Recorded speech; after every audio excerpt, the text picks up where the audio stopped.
उठा उठा श्री साईनाथ गुरु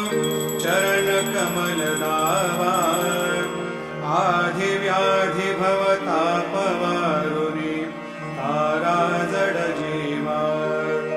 गेली तुम्हा सोडून या भव तमरजनी विलया, परिही अज्ञानासे तुमची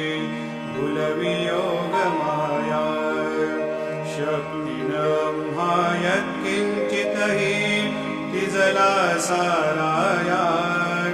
तुम्हीच ती ते सारुनी दावा मुख जनताराया, हो साई